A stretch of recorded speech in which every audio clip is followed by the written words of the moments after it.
कभी सोचा है एक ऐसी दुनिया के बारे में जहां शहर तो है लेकिन आवाज नहीं? आज हम वक्त में पीछे जा रहे हैं, सिंधु घाटी सभ्यता को एक्सप्लोर करने। एक ऐसी कमाल की कल्चर थी जिसने अपने पीछे छोड़े सुनियोजित शहर, बिजी ट्रेड रूट्स और एक ऐसा राज जिसे हम आज तक सॉल्व नहीं कर पाए हैं।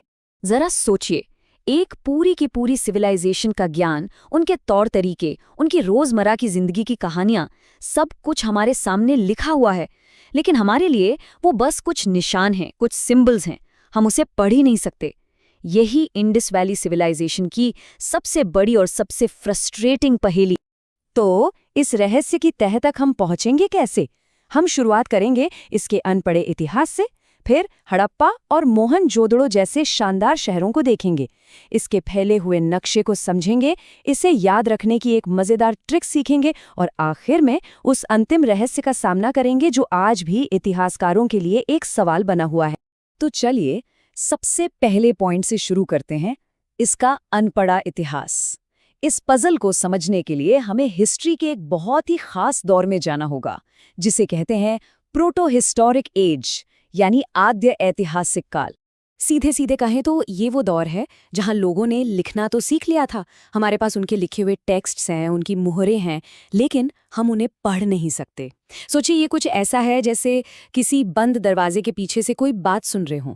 पता है कि कुछ जरूरी बात हो रही है, पर शब्द पल्ले नहीं पड़ रहे। इंडस वैली सिविलाइजेशन इसका सबसे बड़ा एग्जाम्पल है। एक पूरी दुनिया जो एकदम खामोश है। और हाँ, ये कोई छोटा मोटा अलग थलग पड़ा हुआ गांव नहीं था।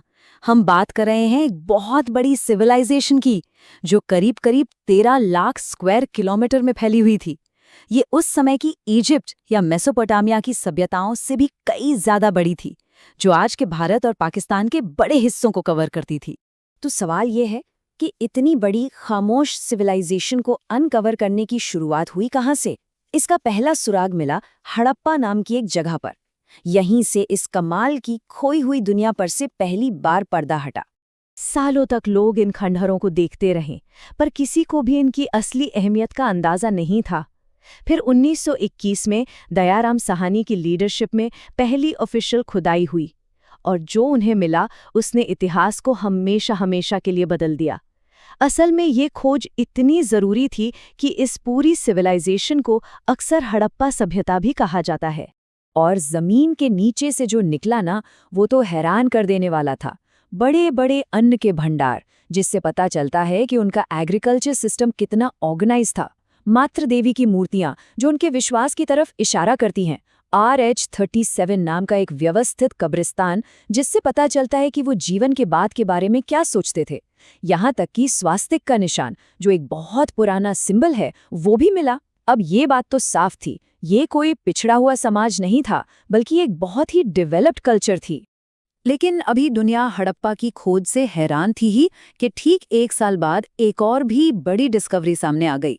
एक ऐसा शहर जिसका नाम ही अपने आप में एक कहानी है, मोहनजोदड़ो, जिसका मतलब होता है मुर्दों का टीला। ये इस सिविलाइजेशन का अब तक का खोजा गया सबसे बड़ा शहर था, और इस एक खोज ने सब कुछ बदल दिया।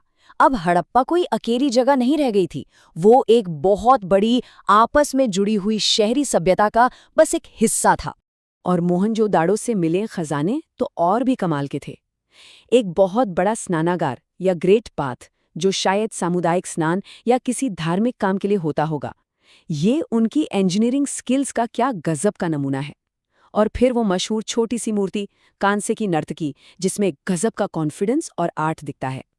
पशुपति की मोहर जैसी चीजों से उनकी स्पिरिचुअल लाइफ की झलक मिली, जबकि सूती कपड़े के टुकड़ों ने ये साबित कर दिया कि वो बहुत कुशल बुनकर और व्यापारी थे। लेकिन कहानी सिर्फ हड़प्पा और मोहनजोदाड़ो तक ही सीमित नहीं थी। ये तो इस बहुत बड़ी पजल के बस 2 टुकड़े थे।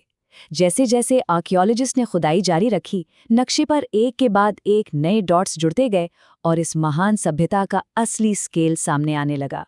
हर साइट एक नई कहानी सामने ला रही थी। चन्हूदड़ो में एक इंडस्ट्रियल सेंटर मिला, एक तरह की एंशिएंट कॉस्मेटिक्स फैक्ट्री, जहां लिपस्टिक और मोती बनते थे। कालीबंगा में हमें जुते हुए खेतों के सबसे पुराने सबूत मिले। रोपड़ में एक बहुत ही भावुक कर देने वाली खोज हुई, एक कब्र जिसमें एक इंसान को उसके वफादार कुत्ते के साथ दफनाया गया था।